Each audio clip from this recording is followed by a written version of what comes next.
આજરોજ અમારા વોર્ડ વિસ્તારમાં આવેલ બિલગામ ખાતે આવનારા પવિત્ર શ્રાવણ માસમાં આવનારા પર્વોને ધ્યાનમાં લઈને વડોદરા મહાનગરપાલિકા દ્વારા અને અમારા દર્ભાવતી ડભોઈના દમદાર ધારાસભ્ય શ્રી શૈલેષભાઈ સોટ્ટાના સહકારથી આજે અહીંયા એક તળાવનું નિર્માણ કરવામાં આવ્યું છે અને એ તળાવમાં ભૂદેવો દ્વારા અમે પૂજા અર્ચના કરી છે।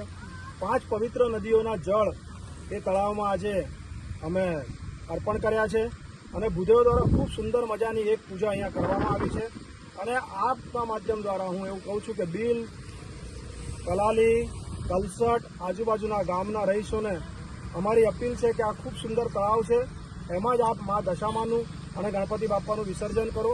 બધી જ પ્રકારની સુવિધા અહીંયા વડોદરા મહાનગરપાલિકા દ્વારા કરવામાં આવી છે। અત્યારે મારી સાથે મારા સાથી કાઉન્સિલર શ્રીમતી ટ્વિંકલબેન ત્રિવેદી, આપણા જય રણછોડ ટ્રસ્ટના જીગાભાઈ, રણજીતભાઈ, ત્રિલોકભાઈ, અમારા ભૂદેવ દીપકભાઈ અને સૌ ગામના રહીશો ઉપસ્થિત છે।